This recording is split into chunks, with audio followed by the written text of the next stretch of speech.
ఆ స్వామి అనుగ్రహం చూడండి స్వామి. పోలీస్ వాళ్ళు ఎట్టి పరిస్థితిలో పోనీయం పైకి అని చెప్పారు. నిజంగా ఈ రోజు ఒక గొప్ప అదృష్టం మాతోని మా చంద్రశేఖర్ పిల్లయ్య గారు, గవ్య సిద్ధ వీరందరూ వచ్చి పోలీస్ వారితో ఎగ్జిక్యూటివ్ ఆఫీసర్ తో మాట్లాడి ఈ రోజు ఈ అమ్మకు పైకి ఎక్కడానికి అనుమతి వచ్చింది స్వామి.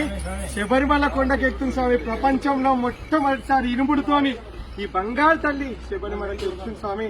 అయ్యప్ప, ప్రతి ఒక్కరిని నేను శబరిమలతోని ఇక్కడ మీ అందరికి కూడా రిక్వెస్ట్ చేస్తున్నాను, దయచేసి ఈ గోమాతను కాపాడదాం, గోరక్ష. ఎందుకంటే దేశం వ్యాపకంగా అభం శుభం తెలియని ఈ గోవులు దాదాపు 50,000 నుంచి 1,00,000 ఆవులు అతి కిరాతకంగా చంపేస్తున్నారు. ఈ గోవు లేకపోతే మన మనుగడ లేదు. ఈ గోవు లేకపోతే సనాతన ధర్మం లేదు. ఈ గోవు లేకపోతే ఈ భూమి లేదు. ఈ భూమి ఆరోగ్యకరంగా మంచి పంటలు అందించాలంటే ఈ గోమాత కావాలి స్వామి. దేశీవాలి ఆవులు, ఈ దేశీవాలి ఆవులను కాపాడితే మన దేశం సుభిక్షంగా ఉంటుంది. ఈ ఆవుకు మతం లేదు, ఓ కులం లేదు, ఈ పార్టీ లేదు. ఈ ఆవు అందరిది. ఈ ఆవు బాగుంటే విశ్వం బాగుంటుంది స్వామి. అలాంటి విశ్వమాతతోని ఈ రోజు పాదయాత్ర చేసే అదృష్టం కొందరు స్వాములకు దొరికింది స్వామి.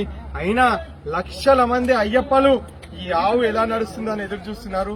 ఖచ్చితంగా స్వామి ఈ ఆవు శబరిమలకి వెళ్తుంది స్వామి. సంతోషం స్వామి. అయ్యప్ప, అయ్యప్ప, ఈ స్వామి గోవులను కాపాడు స్వామి.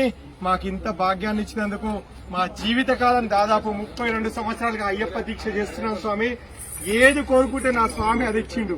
ఈ రోజు మేము కోరుకున్నదల్లా నిస్వార్థంగా ఈ అమ్మను శబరిమలకి తీసుకెళ్లాలని చెప్పి కోరుతున్నాం స్వామి. ఈ అమ్మ ఈ రోజు శబరిమలకి ఎక్కుతుంది స్వామి. మనందరం అదృష్టం స్వామి. ఈ రోజు వచ్చిన ప్రతి ఒక్కరు అదృష్టవంతులు. ఈ వీడియో చూస్తున్న ప్రతి ఒక్కరూ అదృష్టవంతులు స్వామి. ఈ గోమాత సకల దేవతా స్వరూపమైన ఈ గోవు ఈ రోజు శబరిమల కొండకెక్కుతుంది స్వామి.